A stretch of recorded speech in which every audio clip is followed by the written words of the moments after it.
Okay,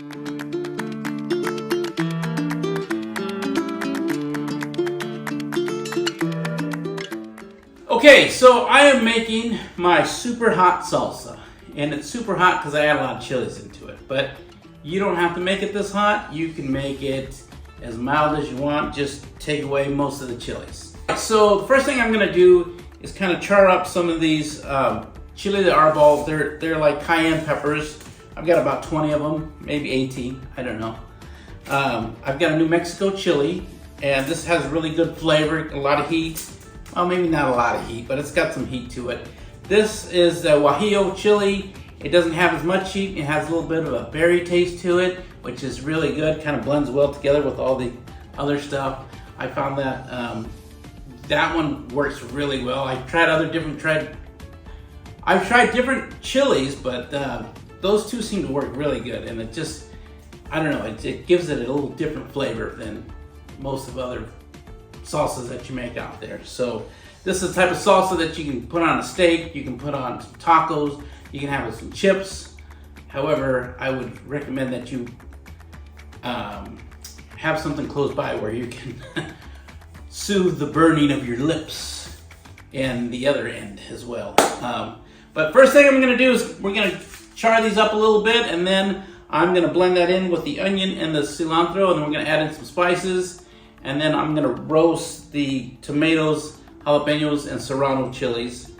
And then at last, I'm gonna add in some lemon to give it a little zing. And then we're just gonna go from there. So what I'm gonna do is I'm gonna char the dried chilies a little bit. You gotta move quick. It's on high heat here on the griddle. If you don't have a griddle, you can use a frying pan, which is fine. Okay, so the goal is I just want to char these up a little bit to wake up some of the flavor in there. I don't want it to char too bad because then it gets really bitter when you put it in your salsa. It's not a good thing. So I went ahead and de-seeded, removed the stem, de-seeded the large peppers here. I'm just going to toss it on there. Don't need to leave it on there very long.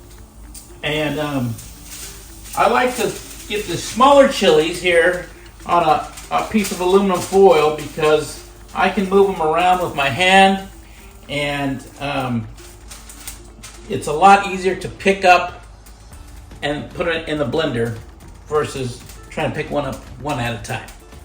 All right, I'm just kind of going to move these around. You could probably use a spoon or a fork or something.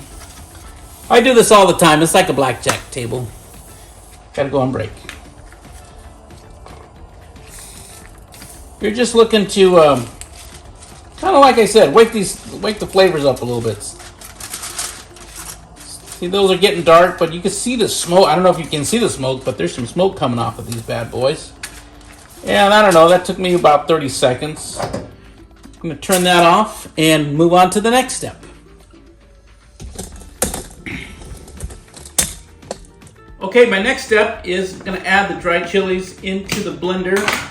I want to blend the dried chilies first because I want them to break down really good, as well as the cilantro and the onions. One time I didn't break down the cilantro too well, and they had a bunch of stems coming out. It just wasn't pretty, okay? It had to be there. So, go ahead and drop those in there. I got some cilantro that I rinsed out. Go ahead and add that in there.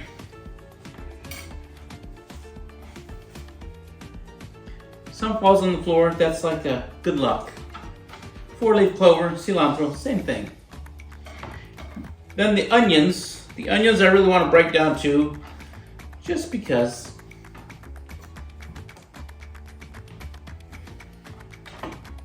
Get in there.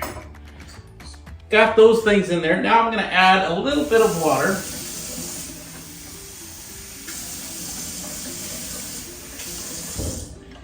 Just to get the blender moving. We'll add some more water as we go too.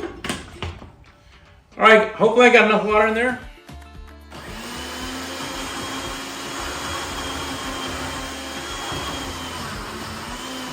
There it goes.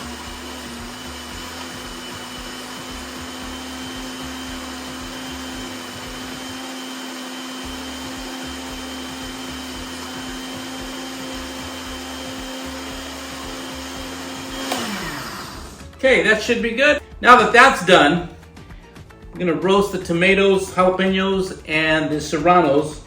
I'm gonna put the tomatoes on first because they take a little bit longer to char. I'm gonna remove the stems from all these and then meet you at the stove. Okay, I'm gonna roast these tomatoes. And I would say it takes a couple of minutes to do that. As long as you have it on really high heat, you want to just get a little char on the tomatoes. And I noticed the less that you char the jalapenos and serranos, the hotter your salsa is going to be.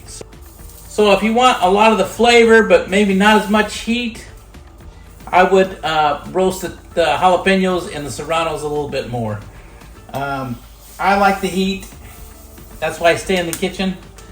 But yeah, you just maybe kids, if you're watching, don't use your hands. I'm just used to it. I don't know what it is. These are looking really good. It's probably been about maybe a minute and a half. Tomatoes, they're starting to break. I don't know, you can see the little char there. Don't take much. Maybe if you have a barbecue, put it on the barbecue, do the same thing. I don't know. To me, this is enough. Works perfect. Gets me what I need. I really love this little griddle thing in the middle of this oven. But like I said, you can use a frying pan to do the same thing if you don't have one of these little griddle things. I think tomatoes are done. Jalapenos are looking good. I mean, this is a big jalapeno. That's what she said. Leave that on for a little bit longer. These tomatoes look perfect. Perfect. We'll go ahead and turn that off. You know what? You can't be picky. It's gonna taste good no matter what you do. Okay, now I'm going to add in the spices. Like I said, I've got about 2 tablespoons of the tomato chicken bouillon.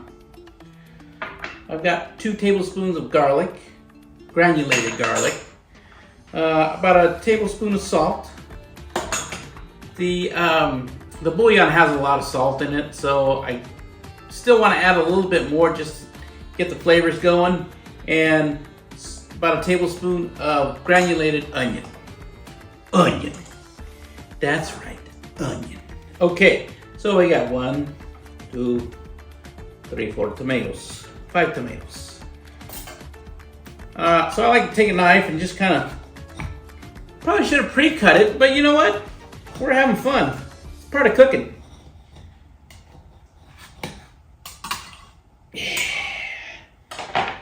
Then throw in these and throw in those. Okay, got everything in there now. Let's go ahead and blend it up, and then last I'm gonna add in the lemon. 2 lemons. But I want to puree this.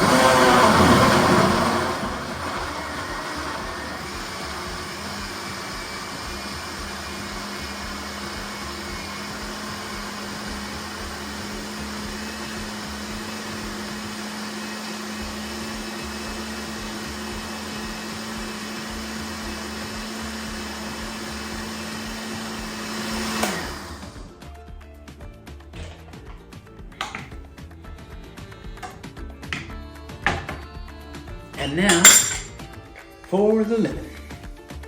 Take it to the lemon one more time.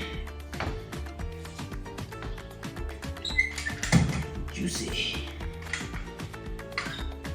Now I like to add the lemon because it actually kind of acts like a preservative in a way, but it also gives it a little zing. This one barely fits in there.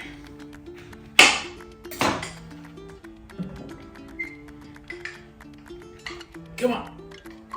Come on, ice cream.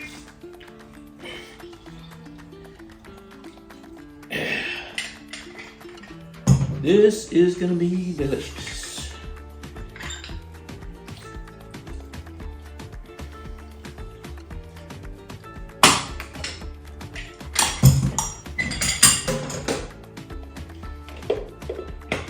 Very nice.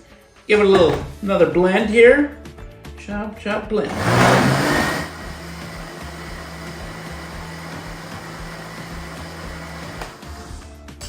All right. Let's give it a little taste test. Oh, that's good. So that lemon gives it a little zing when you first taste it, and then all the chilies just kind of rest there on your tongue and just have a little party there. And it's, oh, I can see why my cousin pays me for it, because it's good. I got a couple of mason jars I'm gonna pour the salsa into, and the salsa should probably last about a week and a half, maybe two. The lemon in there, I mean, it's vegetables, but you know, the salt and the lemon should preserve it for a good week, solid week. And people go through this pretty fast, so I know I do. But hey, thanks for watching. Hope your salsa comes out as good as mine does. And if not, try again, because that's what it's all about. It ain't always perfect. That's a fun part of cooking. Yeah, that's good. All right, thank you. Cheers.